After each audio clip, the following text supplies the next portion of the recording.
Hello बच्चों, कैसे हो? All are fine? Welcome back to my chemistry channel. Plus 2 का हमारा चैप्टर स्टार्ट हुआ है, that is metallurgy, extraction of metals from their impure form, that is ore. Last video में मैंने आपको बताया था basic difference between minerals and ores. All ores are minerals, but all minerals are not ores.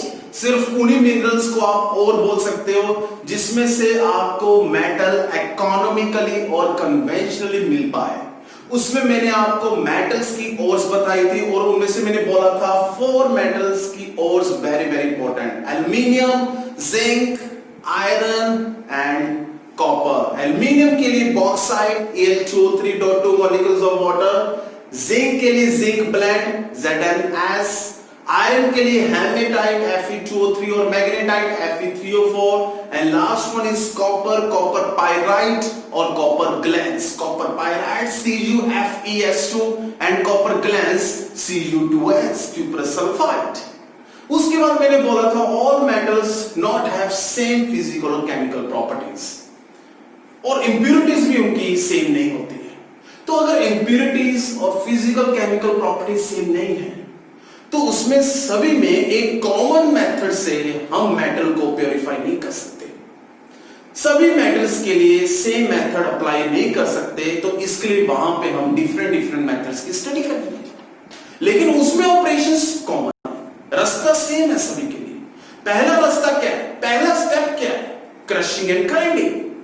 कि जो अपने पास big lump में metal earth crust में से मिलती है उसको पहले स्मॉल पीसेस में कन्वर्ट किया जाता है और स्मॉल पीसेस से हम फाइन पाउडर में कन्वर्ट करते हैं with the help of stamped mill. अब उसके बाद आगे बढ़ते हैं सेकंड ऑपरेशन। सेकंड ऑपरेशन क्या था?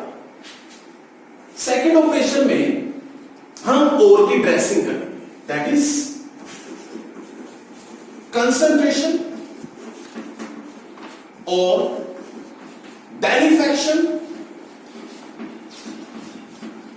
or we can say or dressing। अब इसमें होता क्या है? इस ऑपरेशन में हम जो इंप्यूरिटीज हैं मेटल के साथ, इंप्यूरिटीज में जैसे rock particles, siliceous particles, silicon की इंप्यूरिटीज, कुछ नॉन वॉलेटाइल इंप्यूरिटीज जो आपको नजर आती है कि हाँ भाई ये डस्ट है जो इसके साथ जुड़ी हुई है। पंजाबी कई बार आप कह देते हैं कि मिट्टी जी लगी हुई है दिन में, तो इस तरह दी बेटा जो अपने पास इंप्योरिटीज ने इसनों आप इस प्रोसेस दे विच खत्म करांगे। हुण ये जो इंप्योरिटीज ने बेटा इनकी इंप्योरिटीज नु आप की कहांगे गैंगियो। दीज इंप्योरिटीज आर कॉल्ड गैंगियो और matrix। Means in this process, in this operation, we remove those impurities which is called gangio or matrix। अब इसमें कौन कौन से मेथड्स हैं जिनमें हम impurities that is gangio और matrix को खत्म करते हैं, रिमूव करते हैं? उसमें सबसे पहला है हमारे पास hydraulic classifier. First one is hydraulic classifier, second one is electromagnetic separation, third one very very important बेटा, ये बहुत ही ज्यादा इंपॉर्टेंट है एग्जाम्स के लिए भी और आगे के टॉपिक को समझने के लिए। फ्लोटेशन प्रोसेस और मेथड। फोर्थ इससे भी ज्यादा इंपॉर्टेंट है,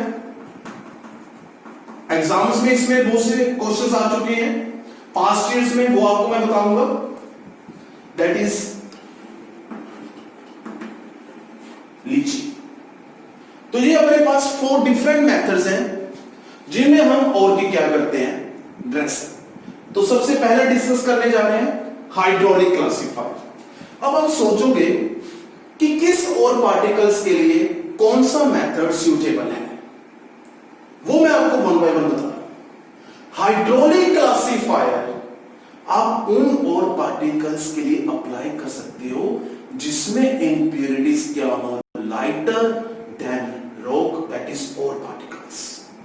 जिसमें गैंगियो और मैट्रिक्स का वेट और पार्टिकल से क्या हो, कम, उसमें हम कौन सा मेथड ऑपरेट कर सकते हैं, हाइड्रोलिक क्लासिफायर। और इलेक्ट्रोमैग्नेटिक सेपरेशन, ये मेथड हम उनके लिए अप्लाई करते हैं जिसमें जान तो इंप्योरिटीज मैग्नेटिक इन नेचर हो या फिर और पार्टिकल्स, जैसे हेमेटाइट और मैग्नेटाइट। हेमेटाइट और magnetite is the ore of iron. अब इसके साथ जो इंप्योरिटीज होती है, दैट इज मैट्रिक्स और गैंगियो, रॉक पार्टिकल्स, वो होते हैं अपने पास नॉन मैग्नेटिक इन नेचर। लेकिन जो आयरन की और पार्टिकल्स हैं वो होते हैं मैग्नेटिक इन नेचर। तो उसके लिए हम कौन सा मेथड अप्लाई करेंगे, इलेक्ट्रोमैग्नेटिक सेपरेशन। थर्ड आता है froth flotation process. Froth flotation process हम उन और पार्टिकल्स के लिए अप्लाई करते हैं जिसमें मेटल सल्फर के साथ कंबाइन फॉर्म में हो, जैसे जिंक ब्लेंड। अब जिंक ब्लेंड का देखिए, अब फॉर्मूला अगर नहीं मालूम होगा तो आपको कैसे पता चलेगा कि जिंक ब्लेंड के लिए हम क्यों अप्लाई करें। जिंक ब्लेंड का फॉर्मूला होता है ZnS, जिंक सल्फाइड। ऐसे अगर मैं बोल दूं आपको आर्जेंटाइट, अब आर्जेंटाइट का फॉर्मूला क्या है, ये भी मैंने आपको बताया था लास्ट वीडियो में, Ag2S, सिल्वर सल्फाइड। तो इसका मीनिंग जिसमें आपको सल्फर नजर आ जाए जिस फॉर्म में, उसके लिए हम क्या अप्लाई कर सकते हैं, froth flotation process. And last one is leaching. Leaching एक बेस्ट मेथड है। ये बेस्ट मेथड क्यों, क्योंकि ये जनरली सभी पे अप्लाई हो सकता है। लीचिंग में होता क्या है, हम एक सुटेबल रिएजेंट को यूज करते हैं, सुटेबल रिएजेंट, ऐसा सुटेबल रिएजेंट जिसमें और पार्टिकल्स क्या हो, सॉल्युबल, लेकिन इंप्योरिटी सॉल्युबल ना हो। तो जिसमें इंप्योरिटी सॉल्युबल ना हो और पार्टिकल सॉल्युबल हो, उस प्रोसेस को हम क्या कहते हैं, लीचिंग। ठीक, अब यहां पे आइए, राइट हैंड साइड चेक कीजिए, मैंने एक डायग्राम बनाई हुई है। ये डायग्राम किसकी है, दिस इज हाइड्रोलिक क्लासिफायर, जिसमें हम और भी क्या करेंगे, ट्रेसिंग। अब मैंने पहले आपको बता दिया कि ये हाइड्रोलिक क्लासिफायर मेथड किसके लिए अप्लाई करते हैं, जिसमें हमारे पास गैंगियो और मैट्रिक्स क्या हो, लाइटर देन और पार्टिकल्स। ठीक, इसमें होता क्या है, यहां पे अपने पास नैरो, ये अपने पास यहां पे ब्रॉड, यहां पे चौड़ाई ज्यादा है, यहां पे चौड़ाई कम है। ऊपर से हम क्या डालते हैं, फाइन पाउडर और, जो हमने पहले ऑपरेशन में किया था। पहले ऑपरेशन में हमने और पार्टिकल्स को फाइन पाउडर में कन्वर्ट किया था। तो ये फाइन पाउडर और यहां से हम डालेंगे। ठीक, ये एक आउटलेट है, इस आउटलेट से हमें क्या मिलेगा, इंप्योरिटीज, दैट इज गैंगियो और मैट्रिक्स। एक नीचे चेक कीजिए आउटलेट है, यहां से हमें मिलेगी कंसंट्रेटेड और free from impurities, that is gangue और मैट्रिक्स। तो ये होता क्या है, हाइड्रोलिक क्लासिफायर में गैंगियो और मैट्रिक्स को हमने कंसंट्रेटेड और, दैट इज और पार्टिकल से कैसे सेपरेट आउट किया, with the help of high speed water. यहां से हम, that is the current of water. Current of water का मीनिंग क्या है, यहां से हम वाटर पास करवाएंगे हाई स्पीड पे। जैसे वाटर यहां से हाई स्पीड से ऊपर जाएगा, ऊपर से फाइन पाउडर नीचे आ रही है, तो ये हाई स्पीड वाटर इसको क्या कर देगा, रॉक पार्टिकल्स को, इंप्योरिटीज को और पार्टिकल्स से सेपरेट आउट। अब फायदा क्या मिल रहा है, चेक कीजिए, जो और पार्टिकल्स हैं उनका वेट इंप्योरिटी से ज्यादा है, तो वो तो अपने पास धीरे धीरे यहां पे इकट्ठी हो जाएंगी, यहां पे हम कलेक्ट कर लेंगे। लेकिन इसके सरफेस पे, ये वाटर का सरफेस है, इस वाटर के सरफेस पे क्या रह जाएंगे, लाइटर पार्टिकल्स। और वो लाइटर पार्टिकल्स किसके होंगे, गैंगियो और मैट्रिक्स। तो ये तो एक बहुत सिंपल सा मेथड है जिसमें हम with the help of current of water से और पार्टिकल्स को सेपरेट आउट कर रहे हैं गैंग्लियो और मैट्रिक्स से। लेकिन ये सभी के लिए अप्लाई नहीं हो सकता, या फिर मैं ये भी कह सकता हूं जो और पार्टिकल्स वाटर के साथ रिएक्ट कर सकते हैं, जो वाटर में डिसॉल्व हो सकते हैं, हम उसके लिए भी ये मेथड अप्लाई नहीं कर सकते। तो ये बहुत ज्यादा लेस सुटेबल मेथड है, लेस वाइडली यूज्ड मेथड है, क्योंकि मैंने स्टार्टिंग में बता दिया था कि metals are highly reactive in nature. Highly reactive, वो वाटर के साथ रिएक्ट करके हाइड्रोक्साइड्स बना सकते हैं। तो इसलिए यहां पे काफी एरर आती है, ठीक। लेकिन फिर भी अगर अप्लाई करते हैं तो कि इसमें हम इकोनॉमिक और कन्वेंशनल मेथड के बेसिस पे देखें तो ये मेथड सुटेबल है, लेकिन हर मेटल के लिए ये मेथड सुटेबल नहीं है। तो आगे बढ़ेंगे अब हम इलेक्ट्रोमैग्नेटिक सेपरेशन। बेटा second method for the manufacture और concentration of ore is electromagnetic separation.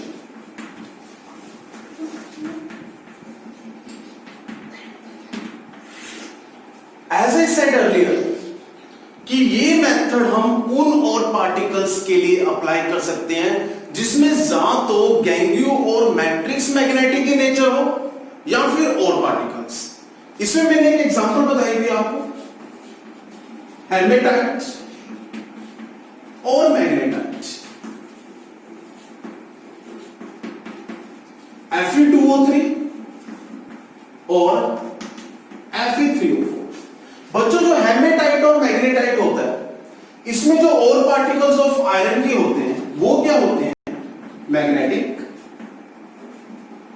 लेकिन इसमें जो गैंग्लियो और मैट्रिक्स होते हैं, मैट्रिक्स, वो होते हैं नॉन मैग्नेटिक। नॉन मैग्नेटिक, ठीक। अब इसमें देखिए इस कंस्ट्रक्शन में यहां से हमारे पास फाइन पाउडर और यहां पे आएगी, ये एक रोटेटिंग लेदर बेल्ट है। This is rotating leather belt. इस तरफ अपने पास जो रोलर है, दिस रोलर, इस रोलर का मेन काम नहीं है, मेन काम इसका है, क्योंकि ये जो रोलर है, this roller is magnetic in nature, ठीक।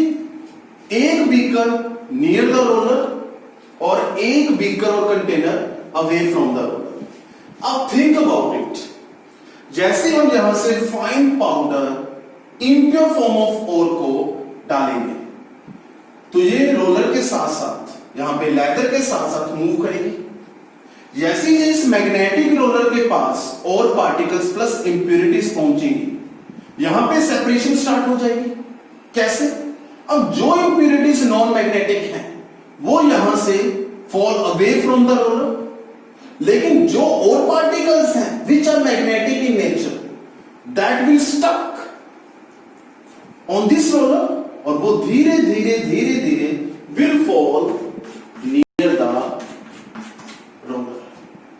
तो इलेक्ट्रोमैग्नेटिक सेपरेशन में नेम से क्लियर है, with the help of magnetic field, with the help of magnetic in nature।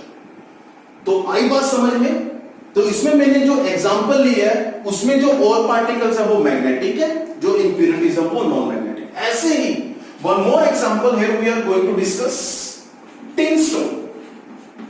Tin stone subjective में तो आपने क्या लिख के आना है कि write a short note on electromagnetic separation, give one example और explain with the help of one example. तो आप एक एग्जांपल ले सकते हैं, उसके साथ एक्सप्लेन कर सकते हैं। मेरे पास नोट्स भी अवेलेबल है, अगर आपको नोट्स भी चाहिए होंगे you can free to call my number, ठीक, एनी टाइम। तो आपको मैं नोट्स भी दे दूंगा, बहुत ही अच्छे और सिंपल फॉर्म में नोट्स मैंने लिखे हुए हैं। अगर मैं टिन स्टोन लेता हूं, अब tin stone that is the ore of tin. अब जो टिन स्टोन में और पार्टिकल्स होते हैं that or particles are non-magnetic। अब बच्चों इसके साथ जो impurities होती हैं वो impurities क्या होती हैं?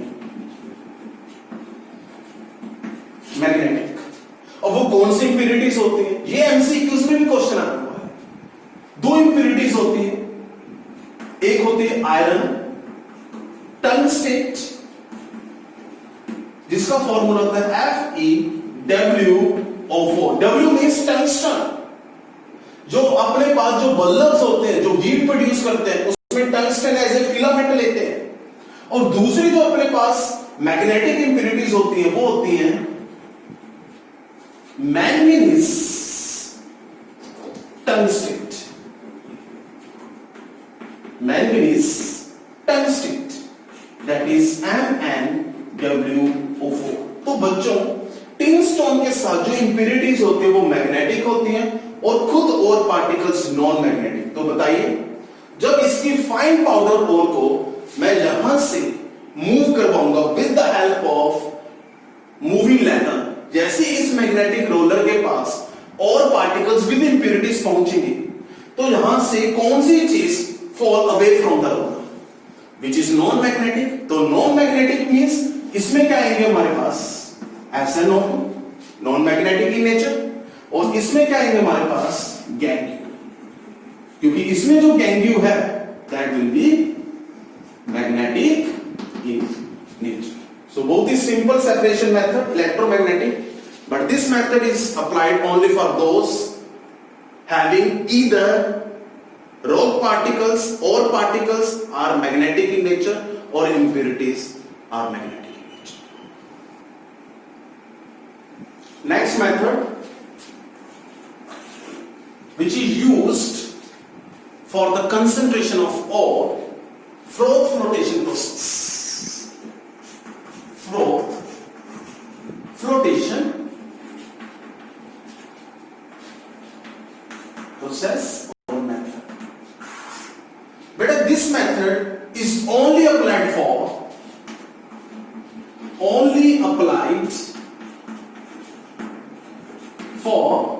sulfide ores. Sulfide ores, as I said earlier, means इस मेथड में इंप्यूरिटी सिर्फ आप उन्हीं ओर्स में से सेपरेट आउट कर सकते हो जिन ओर्स में आपको मेटल किसके साथ कंबाइनिंग फॉर्म में नजर आए, sulphur. For example, this method is applied for zinc blende, क्योंकि जिंक ब्लेंड में क्या होता है, zinc with sulphur, that is zinc sulphide. Second one argentite, Ag2S, third one galena. किसकी थी बेटा ये और, रिकैप कीजिए, remind, PbS, that is the ore of lead. ठीक, इस तरफ आइए। अब इसमें बेटा होता क्या है, इसका प्रिंसिपल क्या है? It's principle based on the fact that जो और पार्टिकल्स होंगे wetted by oil, और जो गैंग्लियोन इंप्यूरिटीज होंगी wetted by water। तो ये जो आपको कंटेनर नजर आ रहा है बड़ा सा, इस कंटेनर में हम तीन चीजें लेते हैं स्टार्टिंग में।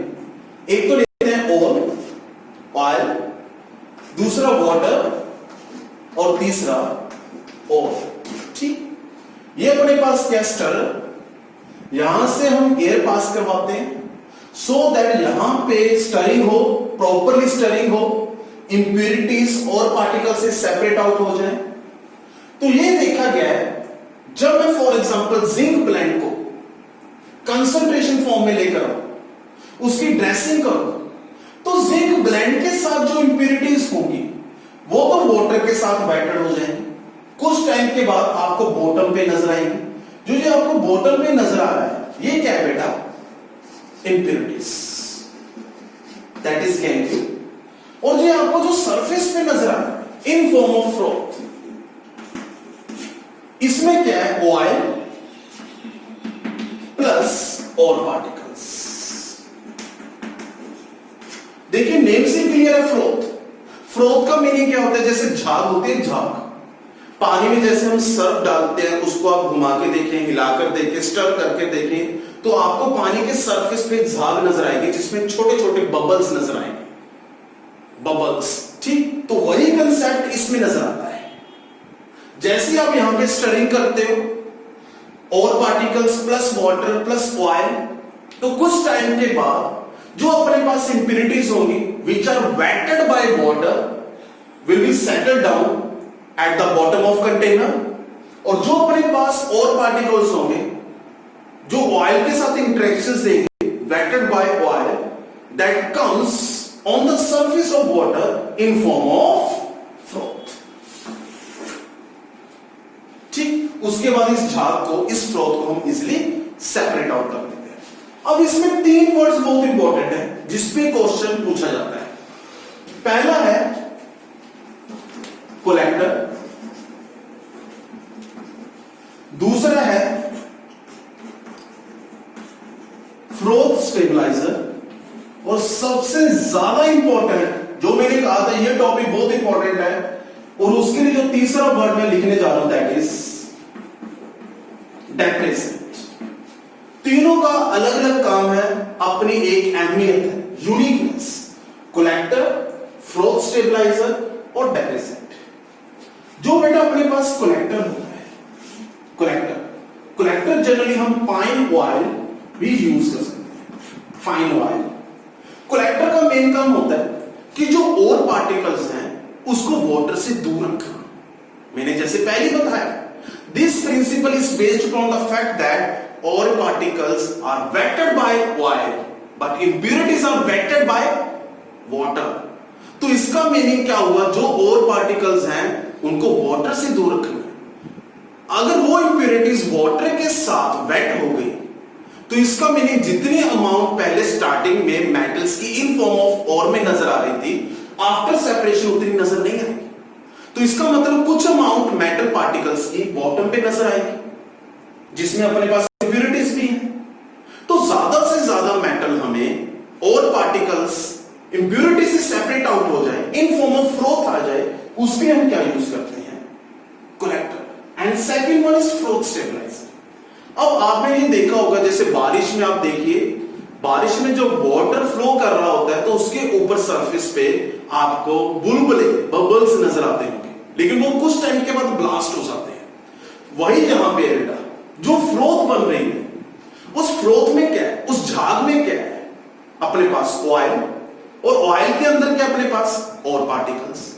अगर वो बबल ब्लास्ट हो जाए तो इसका मीनिंग वो दोबारा से और पार्टिकल्स पानी के अंदर जा सकते हैं, उसमें मिक्स हो सकते हैं, लेकिन हमने वाटर से तो दूर रखना है। तो इसका मतलब उस फ्रोथ को हमने स्टेबलाइज करना है, तो इसलिए हम क्या ऐड करते हैं, फ्रोथ स्टेबलाइजर। और तीसरा है अपने पास very very important depressant, very very important डेप्रेसेंट।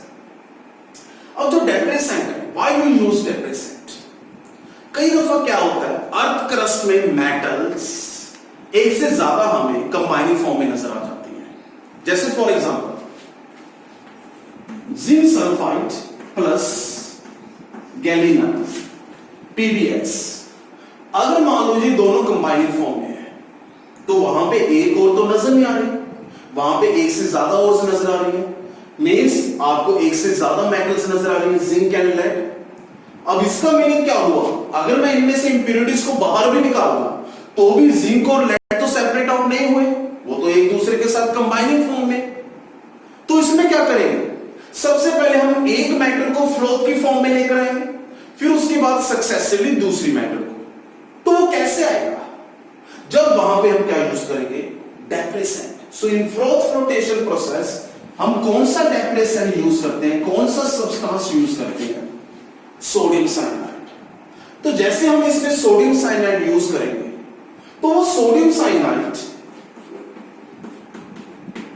Zinc sulphide के साथ क्या बना लेगा, soluble complex, that is NA2ZnCN4। This is sodium tetracyanidozincate. अगर ये सोलुबल कॉम्प्लेक्स है, सोलुबल का मतलब क्या है, वाटर में रहेगा, तो जो इनसोलुबल फॉर्म में होगा दैट इज पीबीएस। तो सोडियम साइनाइड डालते साथ हमें पीबीएस नजर आएगी, इन फॉर्म ऑफ फ्रोथ। तो पहले हम किसको सेपरेट आउट कर लेंगे? इंप्यूरिटीज से लेड सल्फाइड को, फिर उसके बाद हम किसको सेपरेट आउट कर लेंगे? जी sulphide. So very very important depressant. वहां पे पूछा जाता है what is depressant, name the depressant which is used in froth flotation process. एक अपने पास फ्रोथ स्टेबलाइजर, जो अपने पास फ्रोथ स्टेबलाइजर होता है, फ्रोथ स्टेबलाइजर की एग्जांपल लिख लेंगे, एनिलीन और क्रिसोल। दोनों में से एक एग्जांपल दिमाग में रख लो, एनिलीन और क्रिसोल।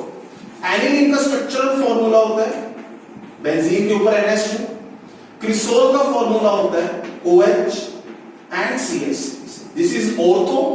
अगर CH3 यहां पे आ जाए मेटा, अगर यहां पे आ जाए तो पैरा। सो एनिलीन और cresol generally used as a froth stabiliser.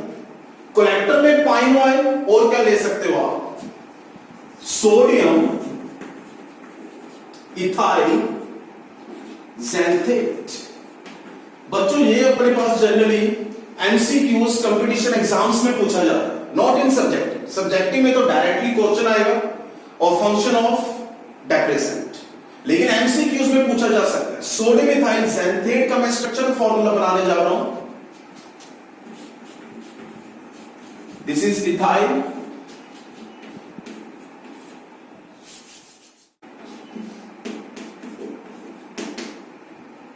and this one is sodium ethyl xanthate। ठीक, सो देता हमारे पास fourth matter for the concentration, for the dressing और for the beneficiation of all. तो next video में हमारे पास अभी एक मेथड पर है जिसमें हम और की क्या करते हैं, ड्रेसिंग, दैट इज लीचिंग। वो नेक्स्ट वीडियो में हम कंटिन्यू करेंगे। तो इन मेथड्स को आपने ध्यान से देखना है। अभी हमने सिर्फ दो ही मेथड्स बहुत ज्यादा इंपॉर्टेंट स्टडी की है। One is electromagnetic separation and second one is froth flotation process. Thank you students, thank you so much.